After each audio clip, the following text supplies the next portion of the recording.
Welcome to Everything Co-op, bringing you information on how cooperatives can help improve your quality of life.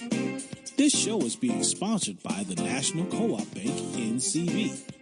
The NCB is dedicated to strengthening communities nationwide for the delivery of banking and financial services for the nation's cooperatives, their members, and other socially responsible organizations. For more information on the power of community ownership, visit ncb.coop. That's ncb.coop. Now stay tuned for your host, Vernon Oakes. Good morning, everybody. This is Vernon Oakes. Welcome to Everything Cooperative this beautiful Thursday morning. And we have on the phone with us this morning Mr. Brad Mitchell, who's the Managing Director for Battelle for Kids. Good morning, Mr. Mitchell. Good morning, Vernon. Thanks for having me on your show. Thank you for joining us. Brad, what is Battelle for Kids? I know you've done collaboratives and you compared collaboratives to cooperatives, and we want to get to that. But first, let's talk about what is Battelle for Kids and what do you do there? Yeah, so I appreciate the version you said of our name. It is Battelle for Kids, and we're a national nonprofit that's been around for 17 years, and we've worked in over 40 states. And our main mission is to help schools that are struggling get better, particularly that are furthest from the opportunity. So we work particularly in rural schools, but we also work in urban schools that are struggling as well. So you work with struggling schools to get them to be better? Correct. Mainly rural, but some urban also? Correct. Do you see the same kinds of issues in both rural and urban schools that you have to overcome? Well, I think, as you well know, the issues of poverty and the cultural dynamics of poverty and the barriers to learning of poverty are very similar, whether you're in urban, suburban, or rural areas. The basic issues of having access to high-quality teachers is a very similar issue with struggling schools. But I think one of the big differences is that rural schools, so many of them, the school is the center of the rural community. Which is not always the case in urban schools because they're in big urban areas. And when the school goes south, the community goes south and vice versa. And so there's really much deeper connections between the community and school in positive ways, but also in negative ways, particularly when, like, the opioid addiction takes hold of a rural area and or poverty becomes too great. So I would say the school and community relationships are the biggest difference between urban and rural schools. But I grew up in Bluefield, West Virginia, so it's rural. We not quite as rural as some of the other counties like Battelle County. But what I noticed early on is that poverty, it didn't care. It didn't discriminate between black or white or young or poor or male or female. When poverty hit you, it hit you the same for everybody. Is that your view too? Have you found that? Yes, absolutely, totally agree. And as often as you well know, that kind of discrimination or that kind of cultural optics at kids from poverty, it also often it's too invisible. I think it is pernicious, whether you're in an urban or a rural area. The effects of poverty can be dramatic on educational attainment. Well, just for the audience, we met at a Appalachian Higher Education Network conference this summer, and I've been on a board called the West Virginia Access to Higher Education, where we look at getting more and more high school students to go to college. And the results have been phenomenal. I've been on that board, Brad, for maybe 14 years. And the problem, though, is getting money. And we've been to legislature in West Virginia, the Senate and the House and everything, and everybody says we really want to improve education, but when it comes to divvying out the money, it doesn't seem to be there. What's your view on that? Have you seen that everybody talks about improving education, but allocating dollars, whether it's for quality teachers or for materials and supplies, let alone advancing the concept of having every kid in high school know what they're going to do after high school? Yeah, I think it's kind of hit and miss. As you know, in the last 10 years, there were a significant amount of resources put into education, particularly from the federal government, through Race to the Top programs. And so in many ways, you're right in the sense of that was kind of a bubble. And once that program ended, the pursuit of dollars and the available dollars for schools is very difficult to come by today. But in the last decade, there were a lot of resources out there. But what often would happen is those resources would too much go to urban areas, and rural schools in particular were largely ignored. Our founding director of Battelle for Kids was a former superintendent in southeast Ohio, very rural part of Ohio. And he used to say to his colleagues, aren't you sick and tired of being sick and tired and being overlooked and undervalued? And so I agree with you. I think in particular, rural school investment is not top of the mind in many places. Even though we had a recent 10-year increase in federal funding, rural schools, I don't think, got their fair share in terms of the issues of poverty and other issues that they face to try to improve. So now, is Battelle the owner's name, or how did you come up with that name?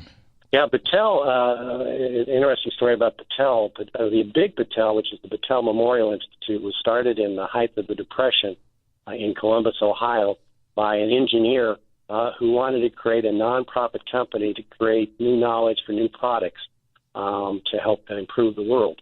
And because it was a nonprofit, the relationship they worked out with the state of Ohio was that 20% of their quote-unquote profits in the nonprofit would go to increasing educational attainment and educational quality, particularly in Ohio, but also around the country.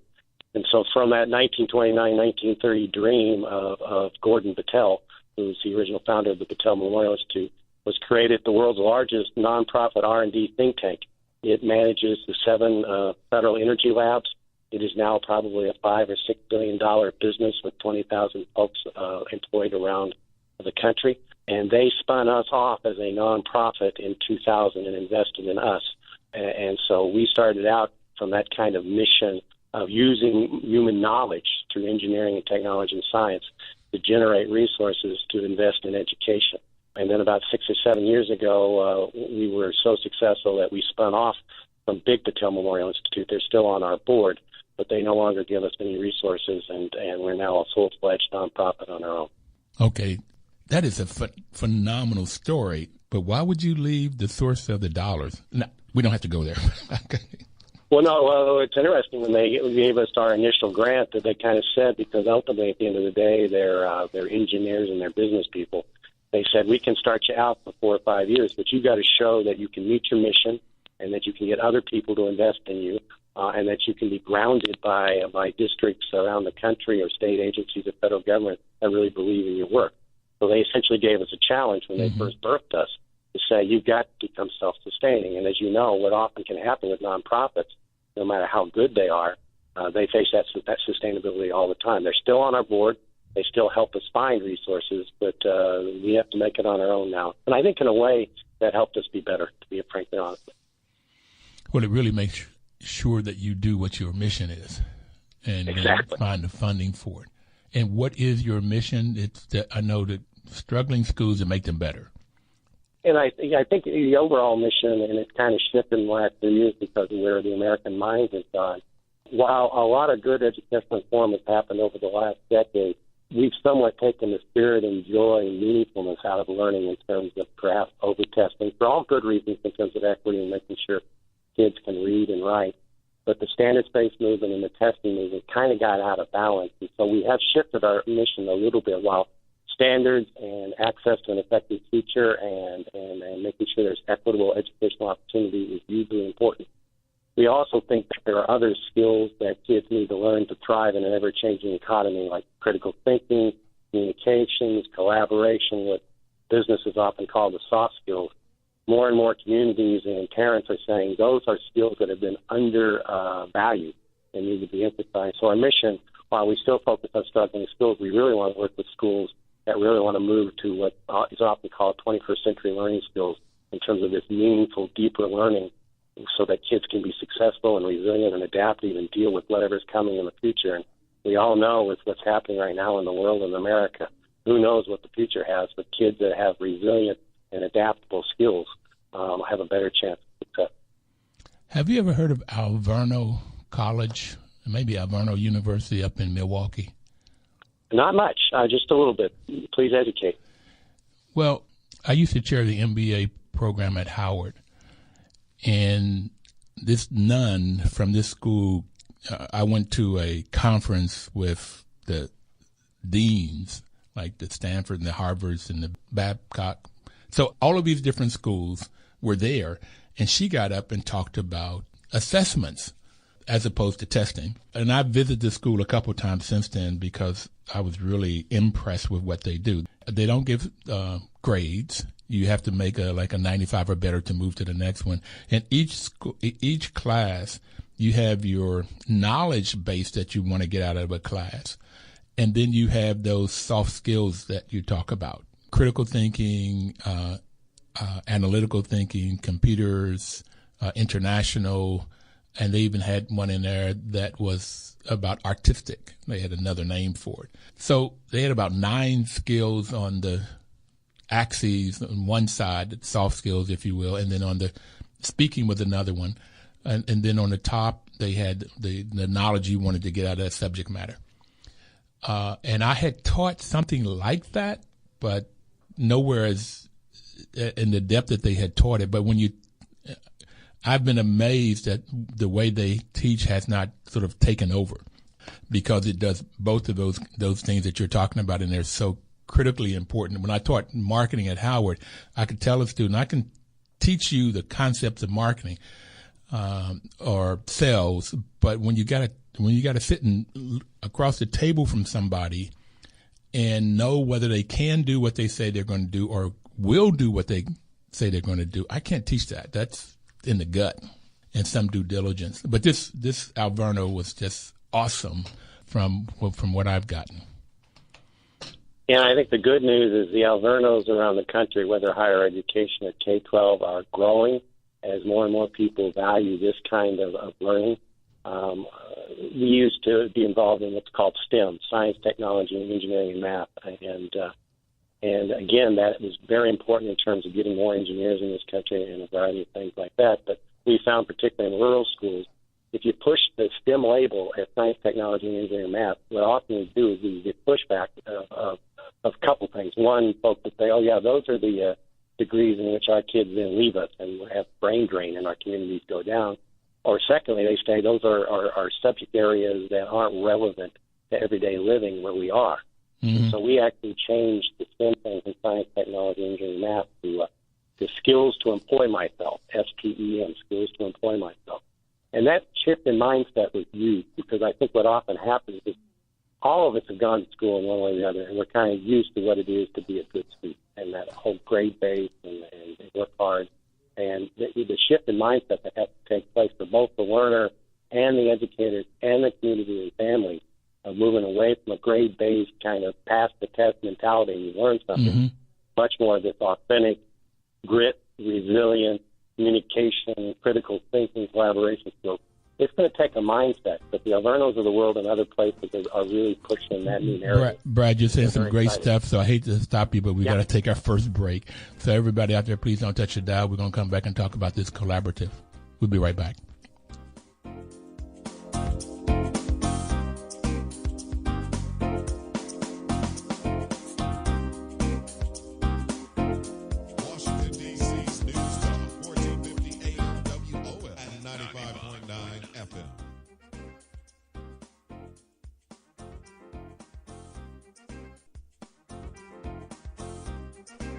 Welcome back, everybody. This is Vernon Oakes.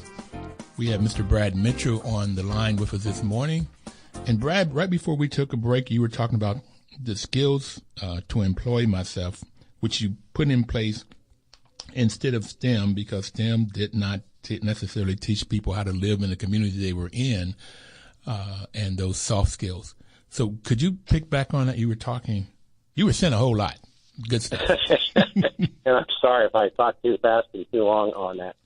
I think the basic thing about skills to employ myself is when you look at where our economies are going, particularly rural economies, so many of our millennial kids are augmenting their income if they have jobs with self-employment or gig, what they call the gig economy in terms of consultancies. And where do they learn those skills? And so in many of the rural schools we work in, we work with curriculum and programming in which kids can learn the skills, whether it be financial literacy, or entrepreneurial skills, or the ability to design your own business. Those skills are going to become more and more important, particularly in rural areas that have lost the advanced manufacturing or the manufacturing base, have had the brain drain issue of talent moving out. If you're going to keep kids in rural areas, you're going to have to augment their skills to build their own businesses, to build their own employment. And that's just not going to be a rural problem. When you look at robotics and automation, and you look at the post-industrialized America, we've lost a lot of jobs not because Mexico took them, but because we've got robots doing jobs that weren't being done before. And so if we don't develop in skills kids that can design and make their own living and their own livelihood, there are going to be a lot of kids in this country that are going to struggle. It's amazing. I took off from school like 1 year and was 9 months, and I worked at Ford factory doing welding. They call it spot welding. Those jobs don't exist anymore. I look at a line. I looked at a Ford line. Now they're all robots. Yep. They don't have people on those lines anymore. Which is absolutely amazing to me the first time that I saw that. So you want to teach these skills, and I just want to put a plug in. One of the things I look for when I go to these conferences is how to be able to tell people about the cooperative model, because I have found that model could really help kids to come together to form those companies and to learn what they need to learn. The center of the cooperative model is their fifth principle: education, training, and information. And I've also found in the cooperative world, when I go to conferences on the cooperative world, people really give away information. There's competitiveness. It may exist in some areas of co-op, but most of the ones that I've been to, it just does not exist. So it's trying to get this plugged in to know about this cooperative model, so people can, not just the kids, but the adults that don't have work, can come in and form a co-op and have a much better chance of success. Right here, a plug for you, Brad, is that 10% of businesses, the capitalistic businesses that get started, are in business 5 years down the road. Where you look at the co-op businesses, 90% are still in business 5 years down the road. And the main reason that I have found is this education piece and working together. And it takes longer to start a business because of the education. Okay. But once they get started, they really, really work. So let's go back. What do you think about that first? Well, it's funny you mention that because, like you were saying earlier, there aren't often external investments, whether they be philanthropic or governmental investments in innovation in rural areas. But from about 2002 to 2012, there was a group called the National Rural Funders Collaborative that were made up of national philanthropies that coordinated their monies to invest in rural education and economic development. And they did that for 10 years. And then at the end of the day, after 10 years, they did a study, and because they really didn't think they were making the impact they wanted to make. And so they were closing down shop on that particular initiative. But to your point, your last point you just made, one of the big findings they had out of that study was similar to your 90-10 thing. While a lot of the things they invested in didn't kind of lead to where they wanted it to go, their most successful impact programs that they did invest in were almost always collaborative. They were almost always grounded in the place-based area in terms of the constituencies and the people of the area that owned it. And they were very practical and relevant moves, whether it was training for entrepreneurship or whatever. But even in the philanthropic investment thing, the power of cooperation, the power of collaboration, particularly in rural settings, has much more of a scalable and sustainable hope, both in the public and in the private sector. Where can I get a copy of that? You said it's the National Rural Funded Collaborative? Yeah, it was called the National Rural Funders Collaborative, and if you Google that and put in, I think they did a final report called Race, Poverty, and something that I don't remember now, but if you just do National Rural Funders Collaborative and Race, Poverty, and blank report, you'll get that full report. It's online. Oh, that's fascinating. So tell me what you do with collaboratives. So So it's very well. You're the co-op expert, much better than I am. But one of the things about 6 or 7 years ago at Battelle for Kids, like I said, our former director was a former superintendent in Southeast Ohio. He knew the power of collaboration from working down with his colleagues over the years. And so about 6 years ago, he said, what if we created a cooperative collaborative in Ohio that can help out rural education, particularly in Southeast Ohio? And so we designed and launched with people in the area the Ohio Appalachian Collaborative, which is now 27 school districts serving 48,000 kids. And give you a sense of that, in Ohio, which a lot of people think is an urban state, if that was a single district, that would be the second largest school district in the state of Ohio, which changes their voice and influence in working forward. And the notion as we were designing this is we really looked at the old literature on cooperatives to see if you brought together 27 school districts, how could you organize them in a way where they could be successful? And we essentially followed on 3 principles, which I know you know a lot about in terms of co-ops. The user benefit principle, which was essentially focus on helping those districts get access to services or resources they couldn't get alone.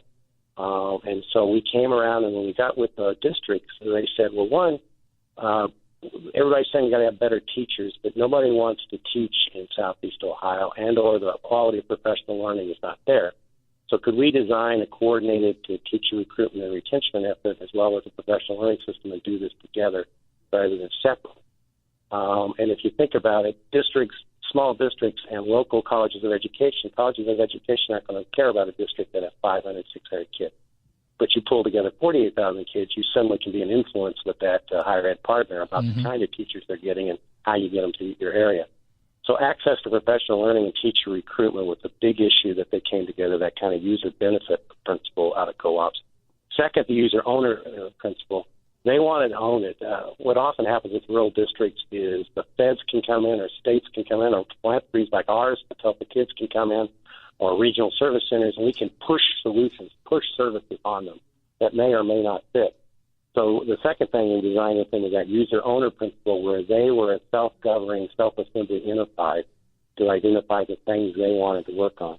And then the last principle was user control, which, as you know, deals with the principle of only want to work on things that are very relevant to us, and that we can control what's happening. One of the key things we've done there, which I'm really very excited about, is there's something called research practice partnerships, which is connecting with universities and or private think tank research groups and identifying in a district what are some problems of practice or local area things you're having, and how can we help develop data and research and solutions with you off your own solution and validate them.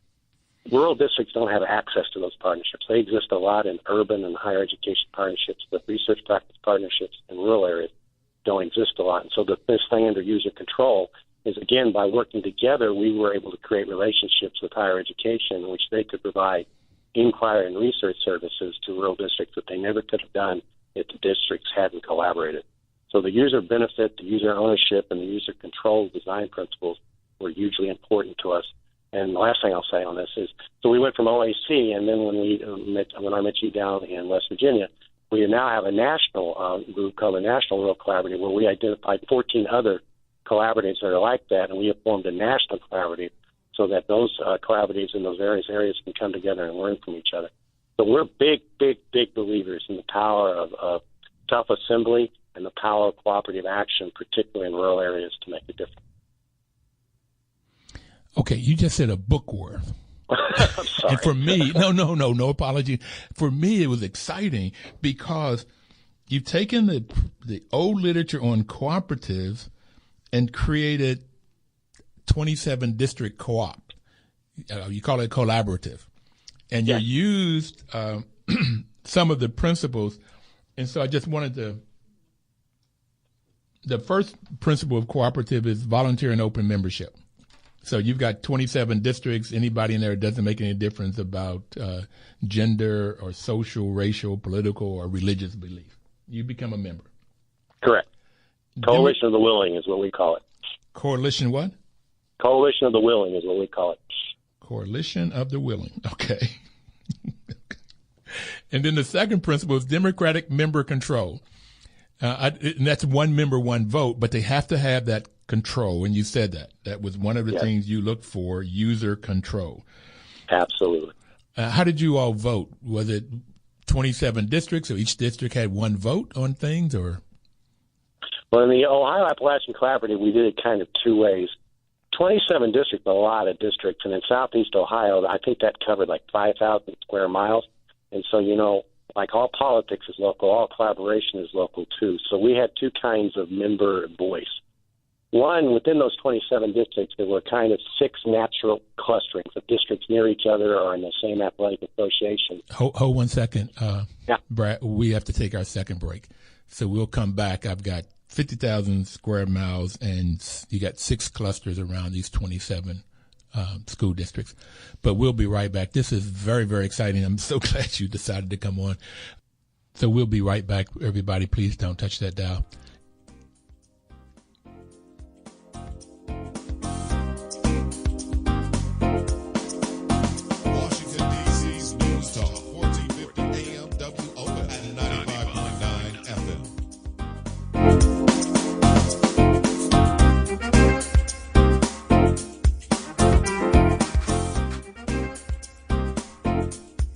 Welcome back, everybody. This is Vernon Oaks. The program is Everything Cooperative, and we're getting a lot of great information about education in the urban world from Mr. Mark Mitchell. Mark is the managing director of Battelle for Kids in Ohio, and they had 27 school districts come together with 48,000 kids, and they looked at 3 areas he talked about was the benefits of coming together, which they couldn't get good teachers, for example, but by coming together, 48,000 kids, they could put in the program for attracting, recruiting, and retaining good teachers.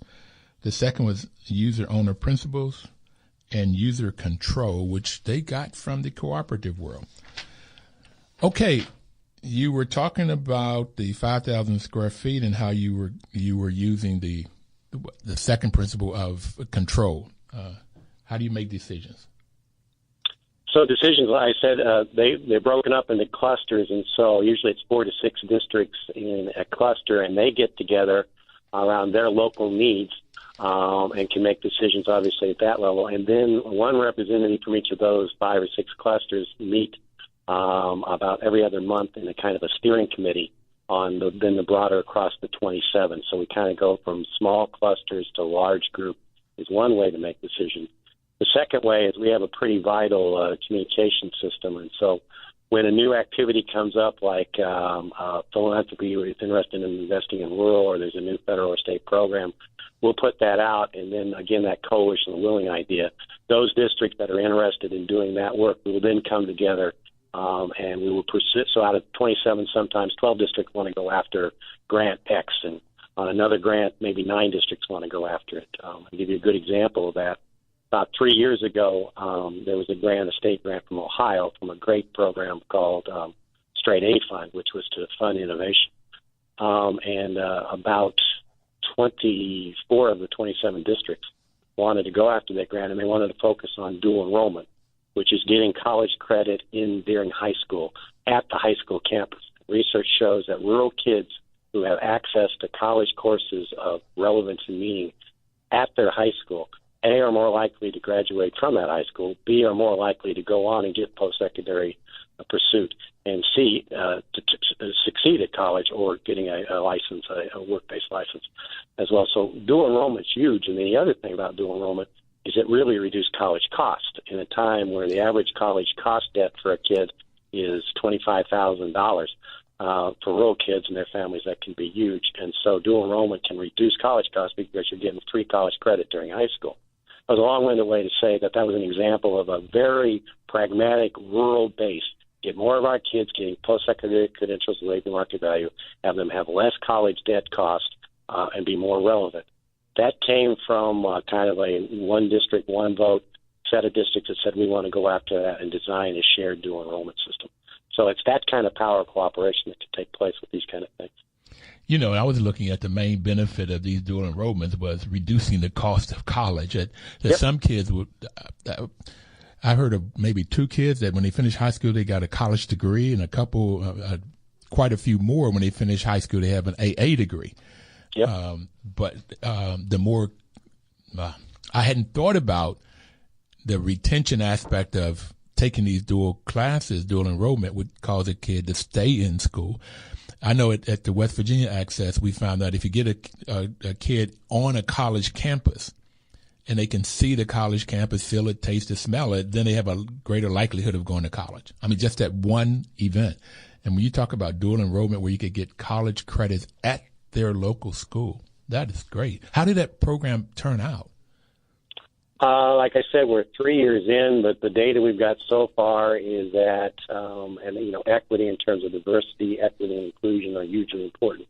Because the other dilemma with dual enrollment is sometimes the have and have not gap can be increased because either the higher income kid or the culture that is more dominant can have more participation in these dual enrollment courses. We're seeing that that's not the case, that it is cutting across race and class, not that there's a lot of racial diversity in Southeast Ohio. Like I said, the college savings costs, I think, are now at $8,000 per kid that finishes. A very high percentage of kids take at least 9 credits of dual enrollment in the area. And then there are the other things which we didn't really think about that much, about when you have dual enrollment courses taught by high school teachers in the high school, it raises the game of all of the high school staff because you're building local talent. And it isn't just the kids go off to a college somewhere and then you don't have to face it.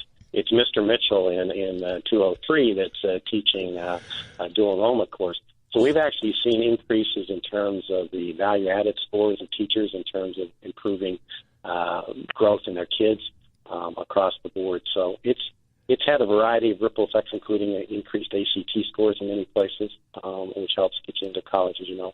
And so still early. We're only 3 or 4 years in, but the early indicators are pretty positive. Brad, I was wanting to know, did you get it started when I say what's the results? Okay. So when you say still early, you're down the road. We got 3 years of data. So that's fantastic. And I would not have thought of that either, that your professors end up, teachers end up getting increasing their skill sets, which causes the whole community, the whole high school community, increase their skill sets. Yeah, exactly. Great. Okay, and that's on control with 24 of your 27 districts coming in. I would have thought that the other 3 would have joined if they got it going.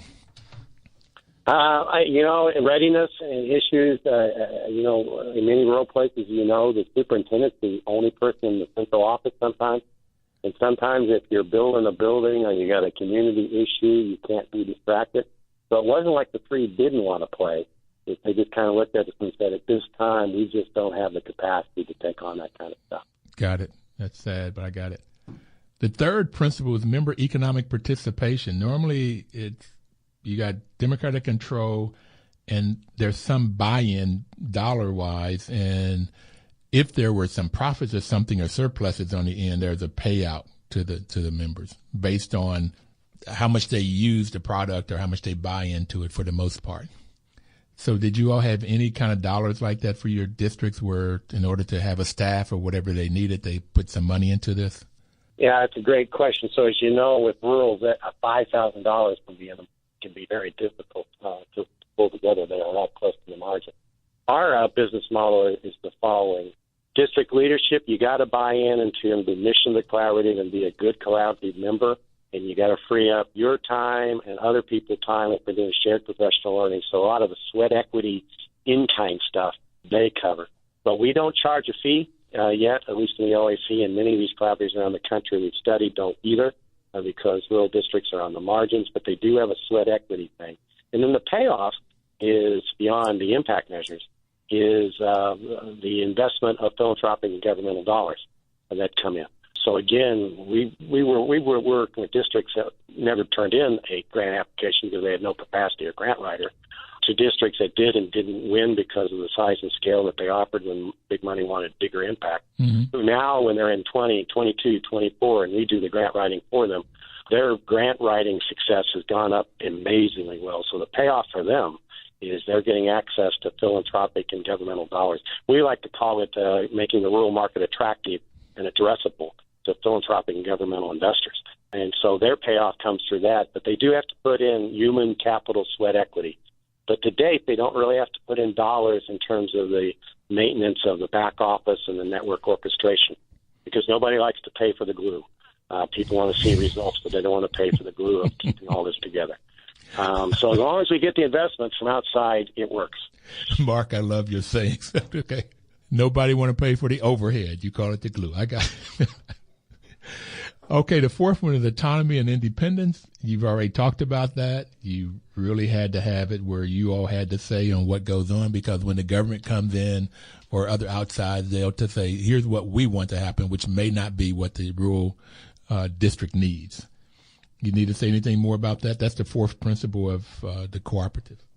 No, I the only thing I would say on that is any time over the years that I've been involved with collaboratives, if BFK if Battelle for Kids has strayed on that, it's when we've consciously, unconsciously advanced our own agenda or our own thought about what's good for folks. One of the great rural values, if not human values, is ingenuity and the capacity to co-create at the local level with local understanding. And so just lesson learned that you got to be empathetic and really listen first if you're going to do this kind of work in supporting collaboratives and not try to impose your own agenda. What's also very amazing is Bluefield's pretty backwards. I probably shouldn't even use that word. But when you go down to the coal fields and visit family members and you got somebody sitting on a porch with a pipe in their mouth, and when you first look at them, you may say, there's not that much there. But whenever you get a chance to sit and talk, some really very intelligent people in the rural area. I mean, life skills, knowing how to make it when things are rough, and whether it's farming or working the coal fields or railroad or whatever they might be working in, there's just a lot of knowledge. And too often, people from the outside, the northerners or whatever you want to call them, would come in and want to put the agenda because they think they know what is best. But I have found that these rural folks really know the people and can have the solutions to the problems, particularly if people listen to them. So, yeah, I totally agree. That's been my experience, too. Yeah, and related to that, we kind of have three operating principles, is that the change is only going to come from within. Cavalry's not going to come over the hill. That secondly, you got to make sure the give-get ratio, particularly in rural settings, is as favorable for the rural setting. And then the third thing is trust with everything. And so, like you, one story that comes to mind for me is we've also helped launch a 48-district collaborative in Colorado called the Colorado Rural Education Collaborative. And, we coming from Ohio, outside, it took us a while, but I knew I had arrived when I went visit to Colorado in one of the set of 7 districts that are kind of in the melon capital of America, honeysuckle melons and a variety of those. When they took us out and had us sit down out in the fields with the melon growers and talk, and we knew we had arrived. We knew we were we knew then that we were part of it. So that trust and that making sure you're locally relevant is huge. Well, if you're out there on the field, if you go and you take one of the melons that are ripened on the field, they're the best melons in the world. They are. And they claim that, and I didn't believe it until I was out there, and I ate them, and they are the best in the world. I got so many stories. I got that in California, went to the melon growers and got a watermelon. I've never had better. Number 5 is education, training, and information. We've already talked about that. That's what you're in the world of, but it's also, as we've already talked about, you educate the educators in the districts, and you get educated by the people in the district. So that goes on and on and on and on. And the only thing I think I'd share on that one is there's that self and the collegial share education. But the other education that when you become a collaborative, your voice increases at bigger levels in terms of state policy leaders or federal policy leaders. And so a lot of the things we do now is educating those folks who are distant from the situation, because they all have opinions or images about what is rural, and rural's not rural. Rural in South Carolina is not the same as rural in western Wyoming. And so the other voice and education that's taking place is really having the local folks connect with the state and federal policymakers and really get out assumptions about what is rural and how their rural outreach and support programs can be differentiated to be successful. So it's not that we necessarily do policy advocacy. We do kind of mind framing advocacy to help people outside the rural area understand what it means to be rural in any particular part of the country. You know, we've got two more principles to talk about, but we're going to take our last and final break. I knew this was going to be a great conversation. And then I want to talk about the different kinds of cooperatives. We'll be right back.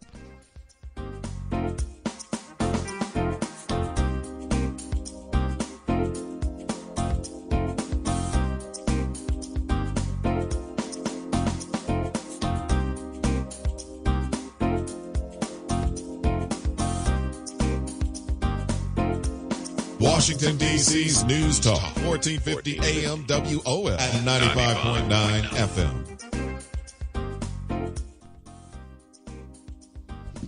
Information is power. This is Vernon Oaks. The program is Everything Cooperative.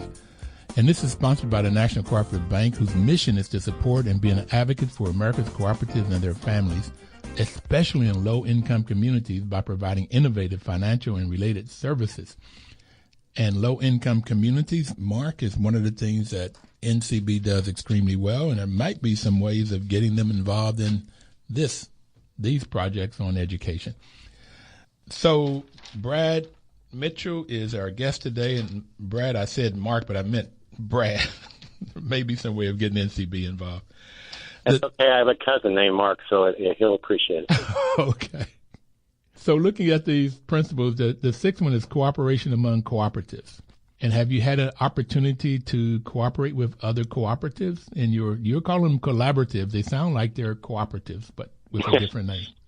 Yeah, man, I don't even remember why we went with collaborative, maybe to modernize the cooperative thing, or the cooperative field was so rich we didn't want to be presumptuous to enter it. But yeah, we call them collaboratives, but I agree with you. They're basically designed like cooperatives. So yes, quick answer to your question is about 3 years ago, we thought, well, there's got to be more than the Ohio Appalachian Collaborative. There's other groups like this that are out doing this. So we kind of took those principles of cooperatives and a couple of other indicators, and we did a national study of who's doing similar things. And we wrote up a study on that and identified, I believe at that time, 16 collaboratives. And then we run Battelle for Kids every October. Runs a national rural forum. In fact, I think it's probably the largest rural education economic development forum in Columbus, Ohio, every year. This year it is October 11th through 13th in Columbus, Ohio. And what were those dates again? October what? October 11th through 13th. If people go to www.bfk.org, National Rural Forum, they can get information on it if they want. But we brought them in. We invited representatives of all 16 of those rural collaboratives to Columbus last year when we did the forum, and we said, what could we do together better than what we're doing separately? And so we actually designed over 2 days kind of the Rural Collaborative Network, which is a cooperative of cooperatives. And we signed a compact over the next few months, and we're now kind of in our first 6 months together. And when you look at this, you talk about voice again. 14 of the 16 signed up. They represent or work with 490 rural districts around the country, which is 43,000 teachers and over 600,000 students. And so through the Rural Collaborative Network, we're trying to increase and leverage our voice and, again, make rural more addressable to philanthropic and governmental support investments, and to just learn from each other about, particularly in these 21st century learning skills of what are you doing in Wisconsin or Washington State or Maryland about developing these new skills, particularly for rural kids and helping rural districts getting better at getting better. And so it's also kind of a knowledge-sharing group as well. We're still young, and we've only been playing together in the sandbox for about 6 or 7 months, but we're very optimistic about the prospects here, particularly right now. As you know, probably with your show much better, you've talked about it much more. Supposedly, rural America is the new pink right now, and it's a hot thing. And so how we can grab attention at this time, we think we increase that by connecting these cooperatives around the country. Have you done anything with rural development, the U.S. Department? I think it's U.S. Department of Ag, rural development. Yeah, the various cooperatives, I would say out of the 14, 3 or 4 have, and we're learning from them. We have not done yet a lot with the Ohio Appalachian Collaborative. We have a pretty good communication relationship with the Department of Agricultural Ohio office. They're aware of us. They've come to our forums. We've had some talk, but we really not leverage that as deeply as we possibly can. I do know they're a great source for many, many things, but we in Ohio haven't really leveraged that yet. There's a gentleman by the name of Doug O'Brien who works for now the NCBA, CLUSA. He used to be with rural development, but he knows a lot about the rural world, and I think he would be a great contact for you. Doug O'Brien. Doug O'Brien, and right. It's with who? NCBA, National Cooperative Business Association. Super. We will reach out. NCBA is the organization it's the umbrella organization for all co-ops. So let me give my definition of co-ops here a minute. So co-ops are any business you can think about, and we're finding education institutions also. But if it's owned and controlled by the employees, it's called a worker cooperative. And owning and control it is critical for the definition of what type of co-op it is. If it's owned and controlled by the consumers, the people that uses their products or services, it's called a consumer cooperative. And the examples of those are credit unions, housing co-ops, a lot of food co-ops. Most of them are consumer, but some of them are also worker-owned. And so it's a worker co-op. So you get your food co-ops could be a worker-owned co-op, or it could be a consumer-owned co-op. And some of them, a couple are now hybrids. They're both owned by the consumers and the members of your food co-ops. The other two types of co-ops are those that do the work in the front end of purchasing. They're called purchasing co-ops. And it sounds like that's one of the things that you all did was when you sort of like, how can we get together and purchase teachers? Farmers do this a lot, and artists now are doing it a lot, where they come together and they say, okay, we need seed and we need fertilizer and we need gasoline and we need equipment. And the smaller farms cannot buy these huge tractors, but if you get 50 or 90 or 100 of them, then they could buy the tractors or the warehouses that they need, and then they schedule how to use them. So that's called a purchasing co-op. And on the other end, it's mainly with farmers, they started a marketing cooperative who markets their products. And in both of these, the purchasing and the marketing co-ops, you get the expertise in these co-ops to do the work, where a lot of farmers can't have the expertise for purchasing and have the vendors and the knowledge and the contracts and be able to market their products and grow it. And so this way they can focus on growing great products. Same thing with artists. They may be really, really good at whatever art that they do, painting or music or making beads or whatever they might do, but they may not be really, really good on purchasing what they need and then selling it. So this is where co-ops really, really come into play and are very, very helpful. And it sounds like you have done that in this educational world. Yeah, and I really appreciate the education there, because you put it in ways I hadn't languaged it before. I thought it through, but I think particularly the purchasing and the marketing co-op dynamics are the particular areas. And anyway, like you said, we were trying to purchase teachers together. I think back to dual enrollment, we were actually kind of purchasing college credit seats together. Okay. And so I hadn't quite thought about it through that way. So I think that would be helpful, and I will reach out to Doug to learn more about how we might be able to extend and learn from the work that co-ops have been doing. That's very helpful for us. Thank you. You're welcome. And the seventh principle is concern for community, and that is one of the principles of co-ops. And so I've had a lot of cooperators say that they don't need a department of social responsibility because it's in the DNA. But I've also heard some say, yeah, we still need it, so we make sure we do this.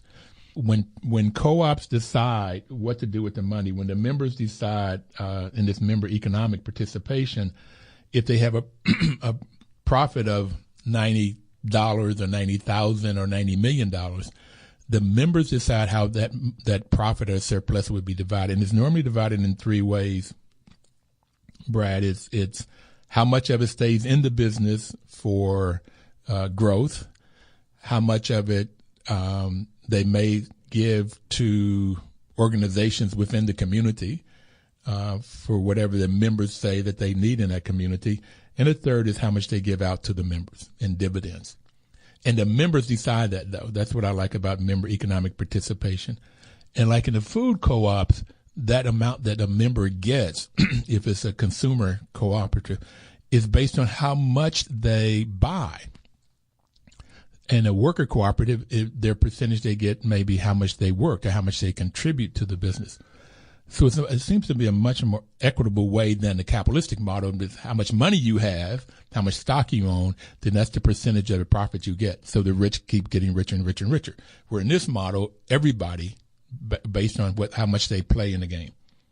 So I don't see you all doing that or do you do this participation in that kind of way in your collaborative, in your cooperative?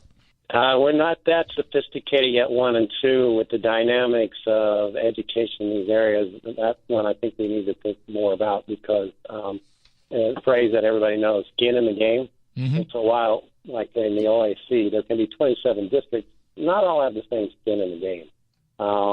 We've got some districts that got total skin in the game, and they do a lot. We've got some districts that are kind of on the fence, and they'll go depending upon the opportunity.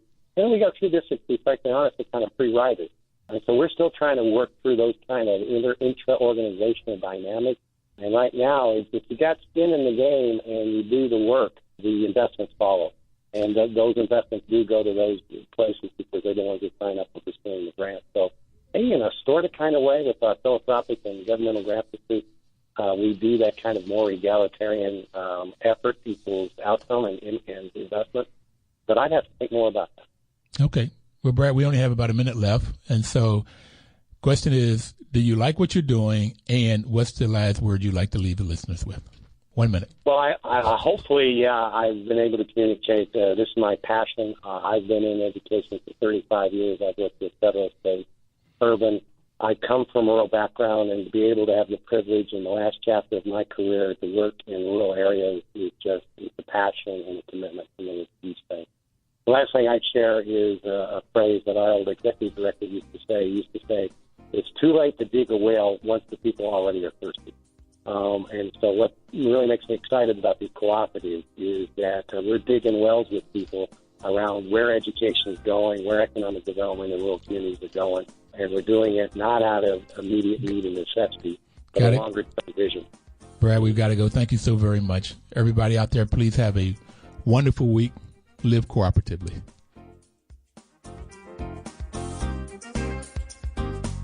Washington, D.C.'s News Talk, 1450 AM WOS and 95.9 FM.